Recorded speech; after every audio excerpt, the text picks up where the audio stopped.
All right. On Monday, we did our first mock draft here on the BAM Show. Today, we give you more information about the prospects that we selected. Wayne, you ready?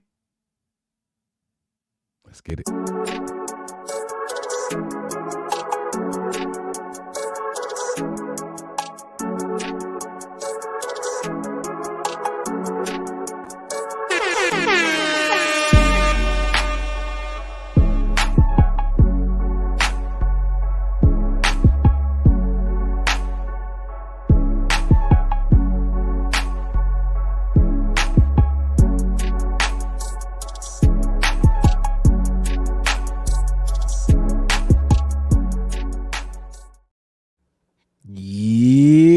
What's going on Friday, everybody? It's your host, WayneBreezie, and Mike Andrews in the building. What's going on, baby? Yeah, feeling good, man, Wayne. I got some prospects to talk about, and for once, I'm going to know something about a couple of these guys, so that's what I'm excited for. Okay.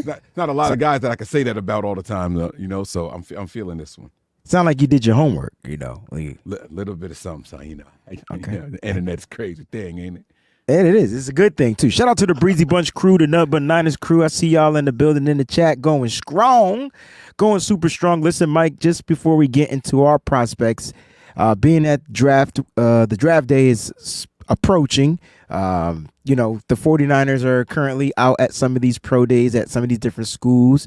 And so, Mike, there has been listed three legacy players so far. Can you guess the three legacy players that potentially may be 49ers so far? So the big names are the McCaffrey brother, Luke. There is Frank Gore Jr. And there is, there was three. It was McCaffrey, Frank Gore, and Brendan Rice. Jerry Rice's son, right? So yes. How cool is it? Matt Miyoko put out a post a little earlier, and I reposted it and things like that. We have one more legacy player to add to the list. Terrell Owens' son, Tariq Owens from Missouri State, is entering the NFL draft. He just worked out today. The Niners had a scout at Missouri State's workout. Really? It's funny because they have the same exact colors as Mississippi State, so I keep getting the two mixed up. So now we have Tariq Owens. And before we get into the prospects of the show, I just want to talk a little bit about Tariq Owens. Now, Tariq Owens is 6'1", 200 pounds. In the 40, he ran a 4.5. 4.51, I believe, in the 40. He has a 38.5-inch vertical and a 10-foot 4-inch broad jump. God dang. He's athletic. Out the gym. Yeah. Sounds athletic to me. It from.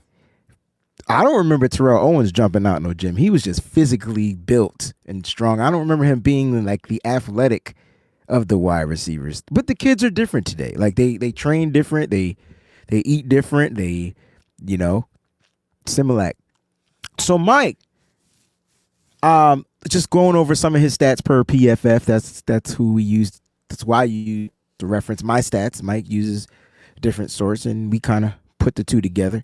So looking at Tariq Owens, and if you see me looking kind of like side to the right, it's because I got two browsers open, so it's not directly on the camera browser, but I got to get another camera hooked up. But listen, man, he 47 targets, 28 receptions. That's a 59%, almost 60% reception rate, 528 yards. Here's the number that you want to circle, though. 18.9 yards per reception. What'd you say that 40 was hitting for? 4.5. Okay. I don't think that's bad timing. That's faster than Terrell Owens was. Terrell's was 4.65. And Jerry Rice was like a 4.65, right? Mm-hmm. And his son ran a 4.5. Making this make sense? This is funny. So the kids are faster. Oh, he did the Eddie. I'm sorry. All right. So he had 4 TDs on the season as well. And the majority of his his snaps were at the wide out position. So the left wide out position is where he pretty much lined up. Only 5 drops on the year. 5 drops. I always talk about the drops. I got to talk about the drops. And he's, they were looking at him. So we'll see what happens. We'll see what happens. Probably a day 3 guy so far, maybe. I don't know. I mean, it's weird that this is the first time I'm hearing about him. So it doesn't. It's going to sound bad, but this time of year that doesn't bode well. You're just now making a name for yourself, and it's only because you're a legacy act linked to the Niners. It's kind of. But I disagree. Wait. I don't want to say that I disagree because I understand, but I still disagree. So I understand, but I disagree because his kid went to Missouri State, and I'm looking to see what other prospects are from Missouri State. So I don't know, But at the end of the day, the Niners had a scout there, so somebody knew about Tariq Owens or what other players or prospects are from Missouri State. Like, you get what I'm saying? Like, somebody, we didn't know, but somebody knew from the 49ers. So they doing their homework. You know what I mean? Yeah, for sure. Okay. For sure. As those top teams do this time of year. Correct. They're tapped in. Those area scouts are working hard, and they're doing the damn thing out there. So it's pretty cool, man. It's good to see that the Niners are looking at him, though. Now, how many 49er fans are going to say, get all 4 of them? Get them all of them. I think that's what you do. You take 4 of your 10 draft picks and you draft all the kids. Just get them and all. brothers. Just get them all. And they're all on the offensive side of the ball. 3 wide receivers and a running back. That's just one of those wide receivers played quarterback, though. Can you guess which one? It wasn't Luke. Was it Brendan? It was Luke. It was Luke? Luke was a quarterback before he turned. He only had 1 year at wide receiver in Rice. Oh. He transferred from the other school. He played quarterback. So that's kind of some smart. Like, you got a quarterback wide receiver. I see Luke as being a slot guy for the Niners at first. I see him being a nice, because his routes are smooth, but you're not running too many routes in the slot, but he can get open, you know what I mean? Yeah. But yeah, these are all good prospects. You know what I'm saying? Will the Niners draft him? I don't know. They got to get at least one legacy player. If you could pick one of the legacy players, which one are you picking? Brendan Rice, Luke McCaffrey, Tariq Owens, or Frank Gore? Let me see where you're going with this. I would probably. Do I have to draft him? Yes. Is it just some? Okay. Well, if I can draft him, that takes Frank Gore off the list. Why? I think he's going to be available. And I disagree. Free agent. I don't think so. Damn. That's crazy. Is that because that's where you see him in the pool of mock drafting? I'm just curious to know why you. I don't. I don't do. I've done one mock draft all season. So what makes you? Why do you think he's gonna go undrafted? I haven't seen anything that says like, "Yo, he's the guy," and the running backs that I have heard of, like, "Yo, he's the guy," are like 3rd round guys. So, because running backs have been devalued just so much, it's a lot worse than dime a dozen. So I think he ended up going undrafted. Real. That's respect right there, Mike. That's respect. That makes perfect sense because these running backs are going to get pushed all the way to the back of the bus. Like, you know what I mean? Like, so you hit the nail on the head. Like, honestly, if there's one running back, the first running back off the board should be Jonathan Brooks out of Texas. Should be. He's best running back in this draft. Some people may argue and say it's Trey Benson out of Florida State, but they like 1A, 1B. And then after that, I think Blake Corum goes. He'll be the 3rd running back. And then the question is, do you go with speed? Like, what do you want to specify as the running back that you want for your squad? Some teams will draft running backs, but I agree and I understand where you're coming from. All right, Mike, let's get down to the kit and caboodle of the show. That's perfect because it's right at the 10-minute mark. Shout out to us. Look at us. Let's go. We're trying to get better. We trying to get better. We dropping bombs all Friday. I want people to know that we pay attention and we listen to the feedback. You dig? Like, this show is for us by us. For you by, you know what I'm trying to say. We FUBU. We FUBU. It's cool. We FUBU. All right, Mike. So are we spinning the wheel, or are we just randomly? Are we just going to go through the list? Let's just go through the list. We'll start with the top and work our way down. It's okay. And we'll incorporate the wheel twice next week. That's all. Oh, we got some congratulations going. I didn't see it. I'm not really paying attention to the chat, but Miss Debbie says, congratulations to Anthony Colbert. Congratulations and thank you for your service. We got to go find out what Anthony did, but congratulations to you, Anthony, and thank you for your service as well. Let me see if we could scroll back up. I got it. Today's a great day. I'm finally out of he's Navy. Out of the Navy. He's finally out. Did my time in Navy, and now it's time to start a new adventure.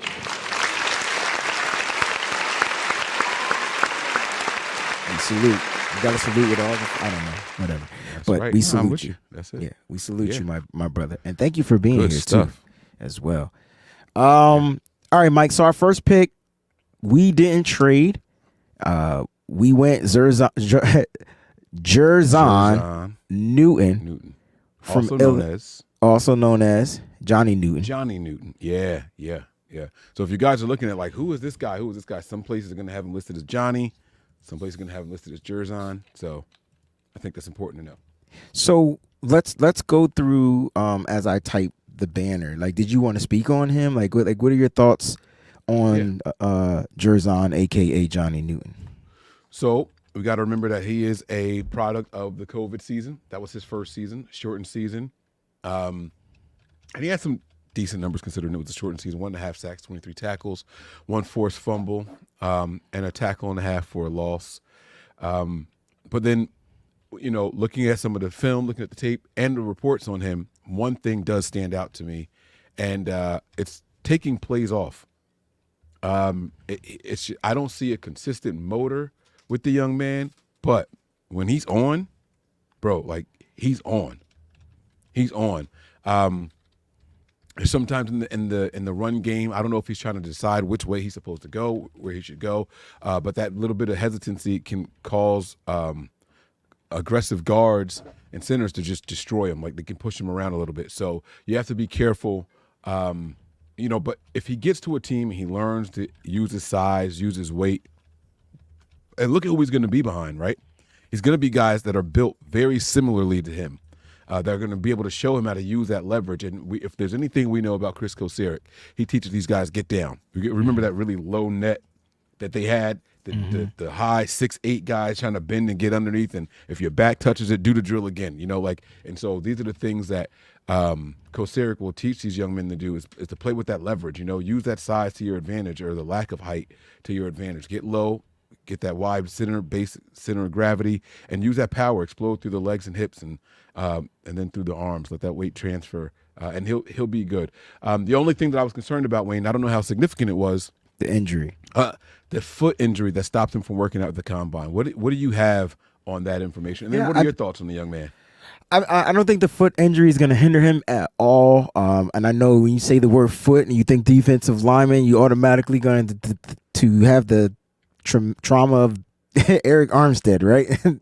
So, but no, I don't. It's not a significant foot injury. But the question is it something that may linger a little bit, like on and kind of like flare up later on? No, I don't think it's something, like I said, that's going to be detrimental to his play.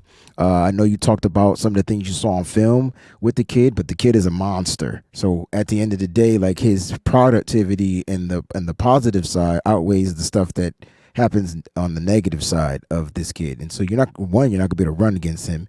He's definitely a big run stuffing defensive tackle as well as the pass rusher. So you get like the best of both worlds. I think like you said, you got to talk about the beneficial of the benefits of him being here in San Francisco. Is now he's going to get to work with Chris Kocurek and really teach him the nuances. And not just that, he's like literally the prototypical younger version of Javon Hargrave. And I feel like the 49ers kind of draft players like their players so that they can, when those players need to be replaced, they already got the replacements already set and ready to go. And so to me, if he's available, at that 31. If it's a big if, some teams are going to take some teams. I don't want to say they're going to reach on him, but he's projected to go a little bit higher. But at certain times on certain mock drafts, he might drop. If he's available, to me, it's a no-brainer. Now, I know a lot of people will be pissed, especially 49er fans, because they're like, you got to go offensive tackle. You got to offensive. No, you don't.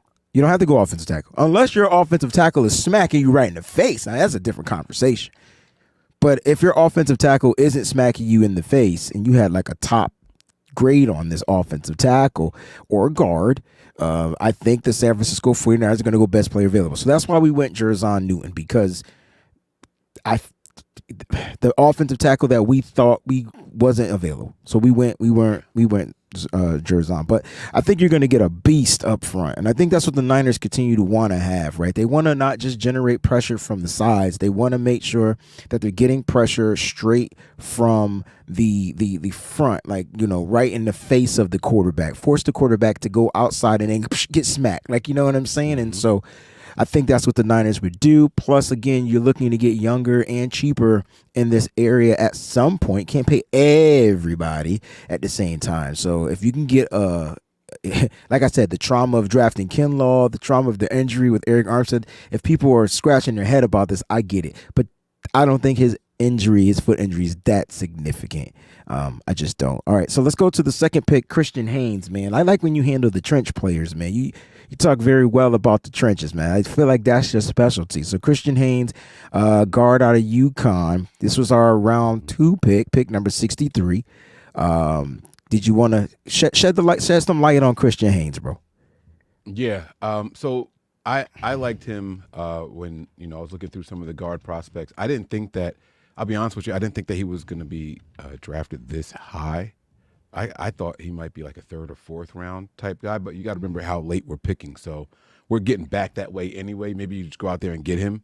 But the people are going to worry about his size a little bit. He's 6'2" at 318. And so they're going to worry about his size. But this guy, he's a strong guy. He plays hard, down in and down out. There is no quitting him. He's very, very tough. But here's what I like the most about him, why I think is going to put him on the 49ers radar. He had a really good week at the Senior Bowl. And we know that the 49ers love these Senior Bowl guys, man. And so they get out there, they look for these guys. The seniors, the old man strength is starting to develop a little bit sooner than some other players. And he's just got a nose for the game. He's he's not someone out there trying to play tackle where they know the money is. He's committed to playing on the inside. Very, very good battle-tested football player. There's nothing negative to say about his style of play. You don't see him getting pushed around or anything like that. He's a good ball player. Yeah, look, kid out of UConn. I understand he's a little short, but listen, I'm not all about the measurements and the measurables. That's not going to always make or break a player, especially when they have other traits and skill sets. And his trait is strength. And you didn't talk. I don't know if strength equates to being mean. He's mean, like mean, like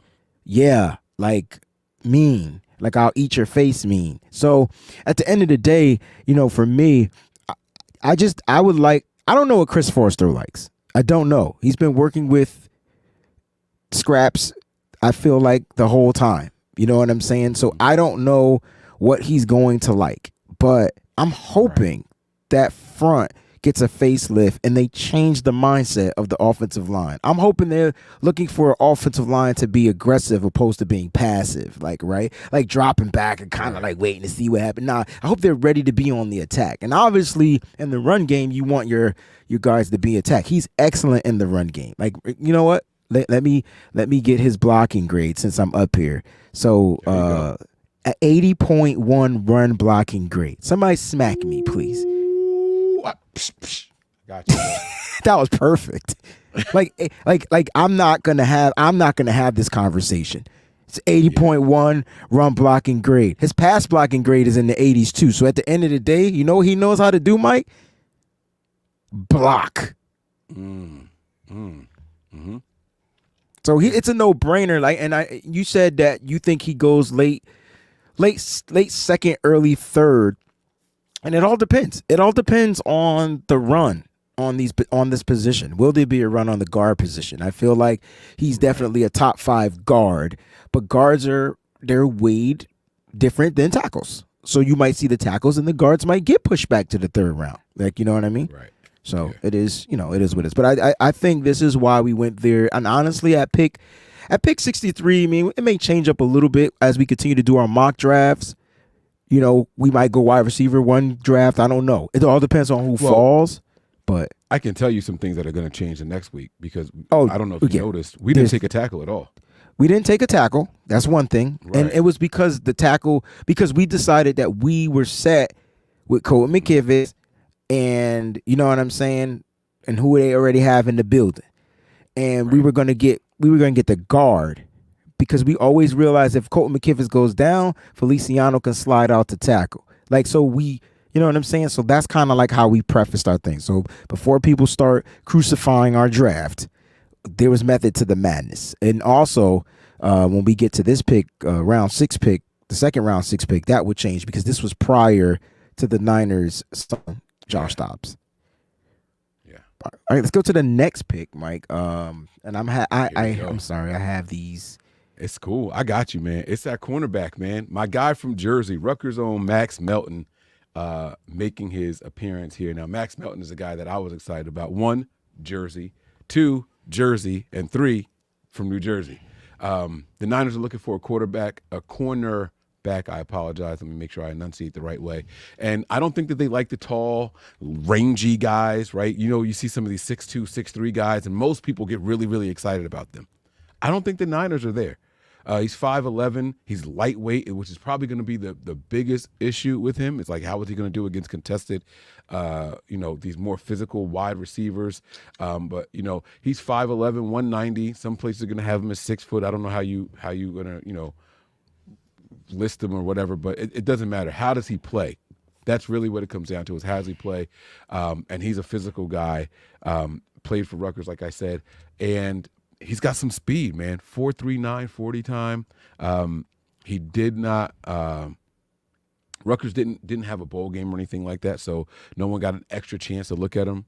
But I don't think there's anything wrong with this guy. Got the PBUs on his belt, and he's going to be a dog in the NFL. Well, I mean, he had a really good combine. And that's where he really started to make, some name. He also had a formal, I believe he met with the 49ers. I don't know if it was informally or formally, but 6 foot 190, 73.1 PFF defensive overall grade. His coverage rate was a 73.7. So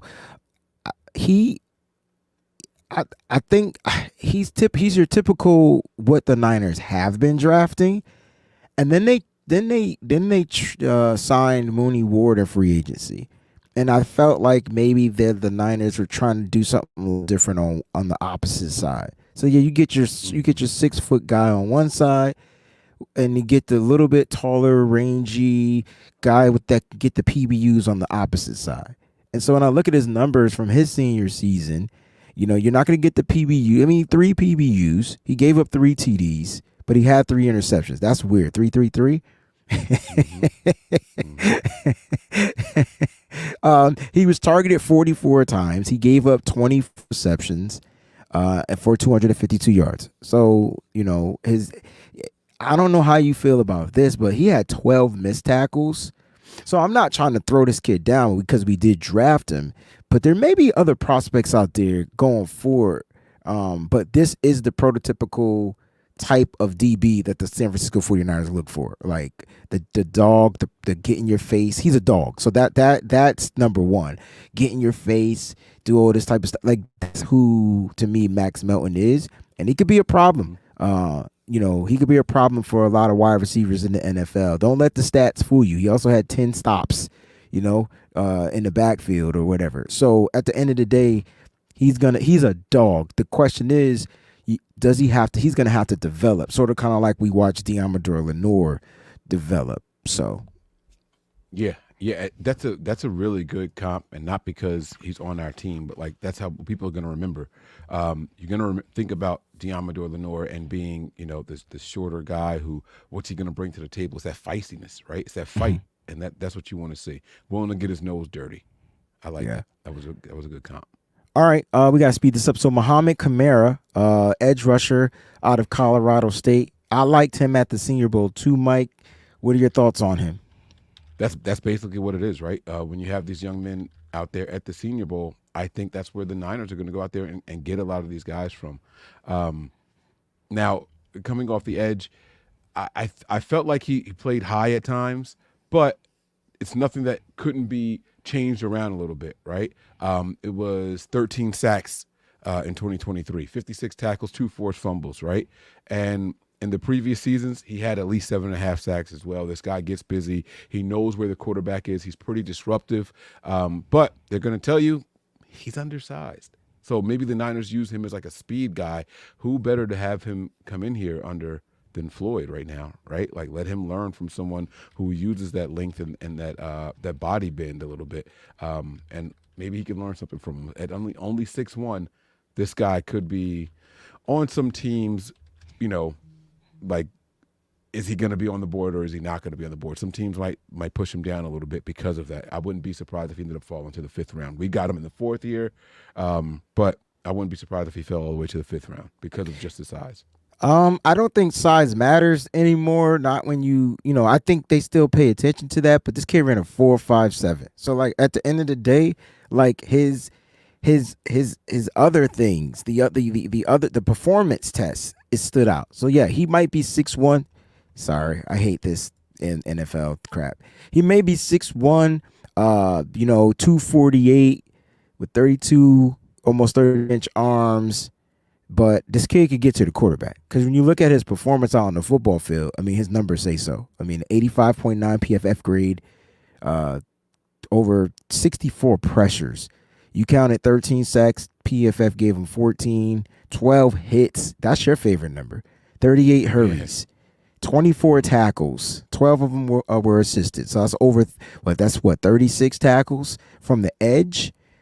He had 11 missed tackles, but at the day, 29 stops. I don't know. This kid, because of how fast he ran and depending on, he sounds like an eagle, like in my opinion. But because of how fast he ran, I know 4.57 for an edge rusher. Mm-hmm. You can say that he's undersized, but he's going to get to the quarterback rather quickly. Now, the Niners have a Robert Bill Jr.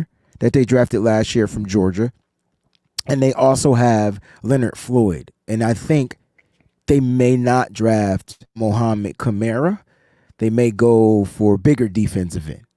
But depending on where we fell for the talent that we saw, we drafted him in the 4th round. He would be a problem. He'd be another force. I would like to see, why not bring speed, kick Bosa into the inside, put 2 speeds on the outside. You get what I'm saying? Now think about your inside. Like your inside would be Bosa and Hargrave. Right? You put the speed on the outside, whether you use a Kamara or whether you use Leonard Floyd or Robert Jr. There should be endless ways of us using the defensive front in 2024. Mm-hmm. All right, let's go to Cedric Gray, round 4, pick number 131. Cedric Gray, linebacker out of North Carolina. Mike, what you got? This was one of my favorite picks. And I think this guy is not going to be here when we get to 131. He's got to be one of the top 5 inside linebackers in this whole draft class. I don't care what anybody says. Maybe they wanted to see better testing or something like that, but this guy is fast. He's super athletic. Now, when I say fast, he's got 4.64, but watch the film. He's got a nose for the ball. He plays – you know who his play reminds me of? A hyped-up Quan Alexander, right? Mm-hmm. Where he was too hype. He would miss a lot of tackles. Like he's just over pursuing, just flying. Just he don't miss tackles, Mike. So I don't know if you. That's the difference. This kid, he's not the missed tackler. How many missed tackles you got for him? I don't have a number in front of me. I'm just talking about. So after we did the draft, I put on my little bit of tape, pick a couple games and watch, and I saw some missed tackles from him. But maybe it's not as much as I thought. Maybe I just picked some bad games. But I just feel like he plays with a good downhill mindset. You saw him drop back in coverage a couple of times, and they use him all over the place. They'll send him after the quarterback. I think he finished with 4 or 5 sacks on the year, a couple forced fumbles, some passes defensed and things like that. Over 120 tackles. This guy has a nose for the ball. Okay, so he's a tackler, but so his missed tackles are going to be high. You're right, because he's a high. Yeah, because he's a tackler. But look at the total tackles. 121. 121. So he had 19. So he's gonna miss tackles because that's what he's a tackling machine. That's what I liked about him, right? Like he's gonna be all over the field, like you said, and he's gonna be there to make the tackle the majority of the time. So the missed tackle rate isn't as high because he tackles so much. That's what I was trying to say. So the number is high of missed tackles, but the rate is not high. 54 stops. Damn. Come on. He's got a nose for the ball, and he likes it. Bro, you put him on that field with Fred Warner and Dre Greenlaw. Just let them learn from each other. Oh my God. He's one of my favorite linebackers in this draft. Him, Edrin Cooper, and Jeremiah Trotter Jr. If we can somehow get one of those guys, I know Peyton, that kid from I can't think his first name. He ran really fast. He's the fastest 40. But he, to me, inside linebackers. He's just more of a guy that I feel like can drop back, playing coverage. Peyton, what is his last name? Hillis. I don't know why I want to say that, but no, Peyton Hillis is the white guy from the Browns. Yeah. Okay, so not him, but it's Peyton something. But that kid is a problem. But for me, I want one of them 3 linebackers that I just mentioned, and they're all different, but they're all have the knack for the ball. Peyton Wilson. Thank you, Oscar. Wilson. I knew had a ill in there. Yo, I don't even remember what I was about to say. Go ahead. I'm sorry. I didn't mean to interrupt. All right. So I think we both feel like Cedric Gray would be a phenomenal addition to the 49er linebacking core. Let's speed this up. We'll piggyback. So I'll go Isaac. Yeah, you got this one. All right. So Isaac Guerrero, running back out of Louisville. I know a lot of people like Kyle Shanahan should never draft a running back again. And I totally understand the trauma in that. But this is a different type of running back. And you know what's funny? He is, to me, and I don't want to use this in the wrong way, but he's the poor man's version of Blake Corum. So if you can't get Blake Corum early, because you don't want to spend a draft pick for the 49ers don't want to spend a draft pick on getting a guy like Blake Corum. You talk about a workhorse. You talk about a guy that like led the NCAA in touchdowns in college and all that.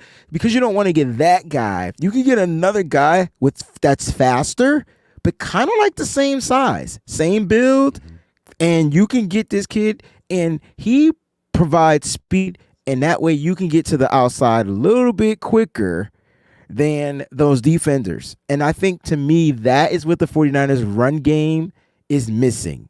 Okay? Right. Yeah, we can get to the outside, but Debo's not the fastest wide receiver to get to the outside.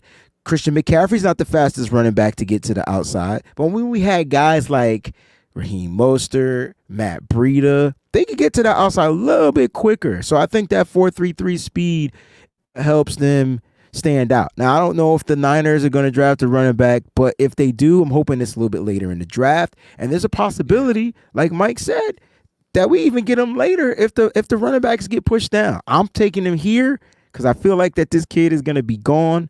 If you want the 2 fastest running backs in the draft, it's him and Jalen Wright. And I didn't even talk about how good he is catching out of the backfield. So Isaac Guerrero, Louisville, workaholic, every down back. He doesn't have to just be used as a step back. He's an every down back. But the fact that we were built in that department would help us out. All right, Mike. Round 5. This is the money round. It used to be the money round because Peters was here. Luke McCaffrey's who we went with.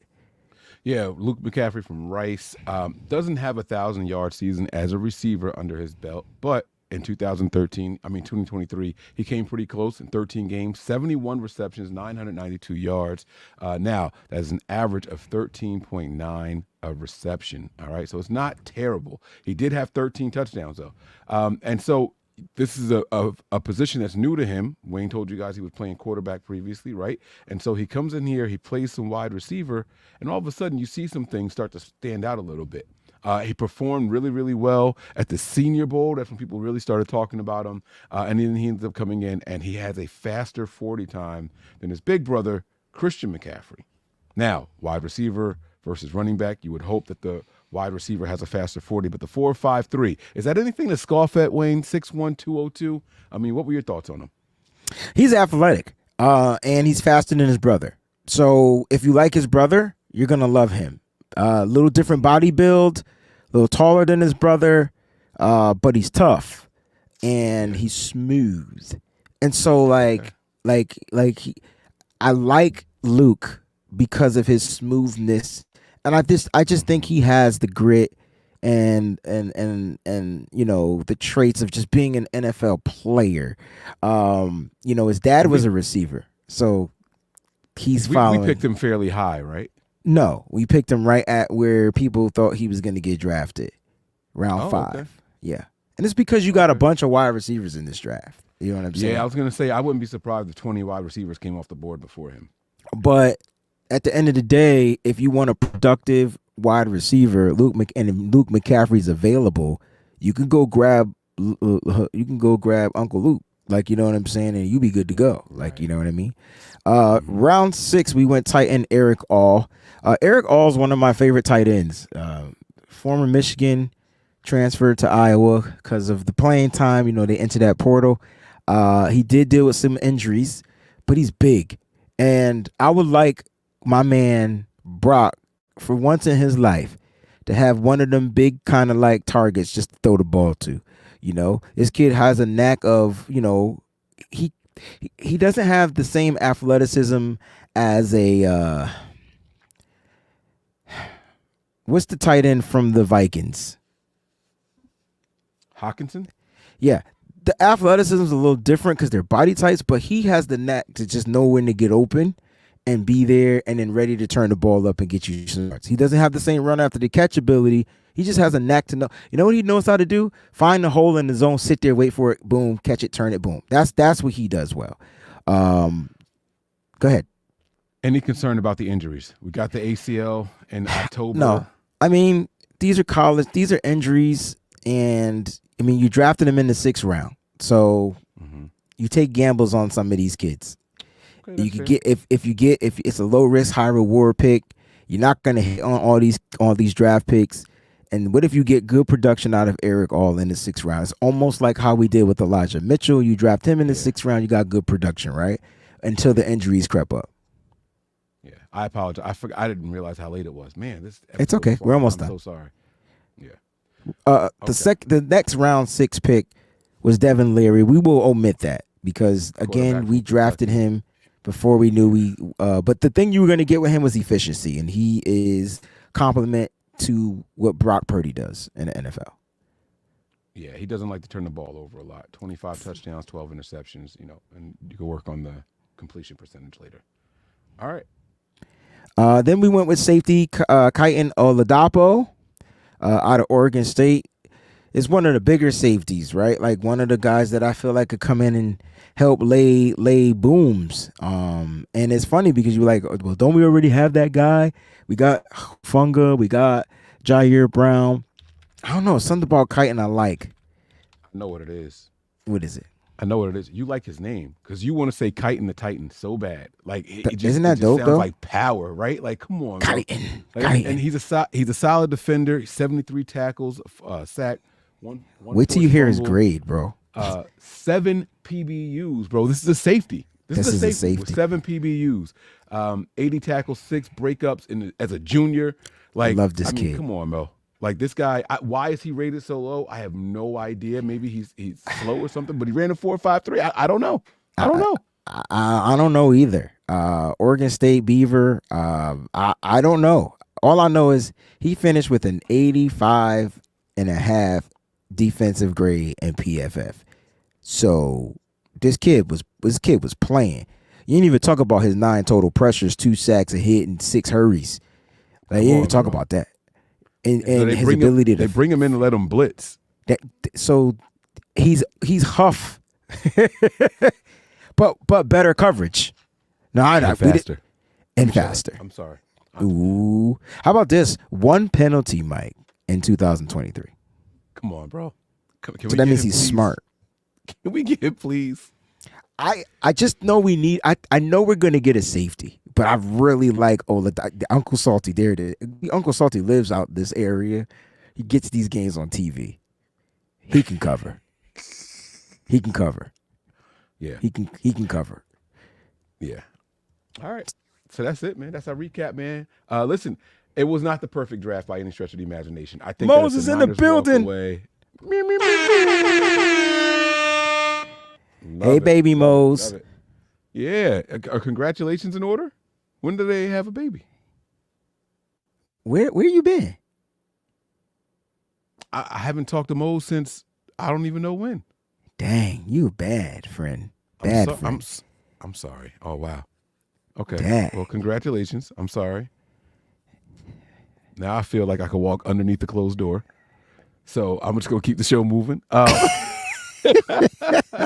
When we redo the next draft, guys, I can promise you guys it won't look like this. We probably aren't taking a running back in the middle of our draft. We probably I disagree. aren't going to I don't know what you're talking about.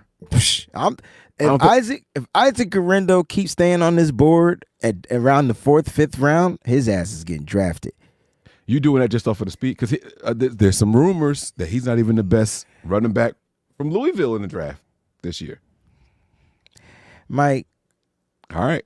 I'm sorry. I like to stir the pot. I got to leave him wanting more. And that's going to make Monday's draft so much more fun.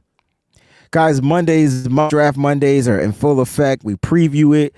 We review it, on Fridays. Make sure you tell a friend to tell a friend. Hit that like button one time. Happy Friday to everybody out there. There was a question. I do like, I saw people talking about Isaiah Davis, the running back out of South Dakota. He is a beast. He's a beast. But these are guys I think that are going to get pushed down, and he doesn't do anything that stands out to me other than what we have. We have a Jordan Mason.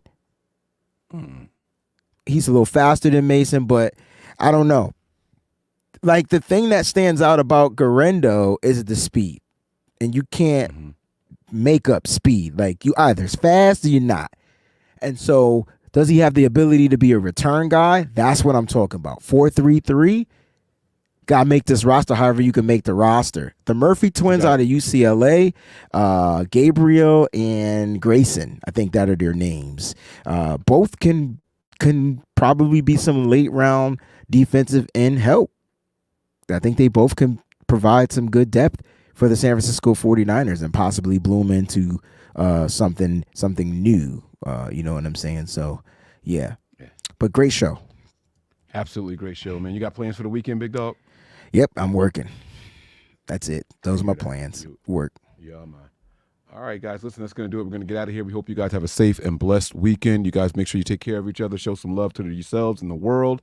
All right, hope your families are well. And Wayne, that's going to do it, man. We're going to get up out of here. Bam. We live all the time, kicking it with the fam, bro. That's Breezie. I'm Mike, and this is The Bam Show. We out of here, y'all. Peace.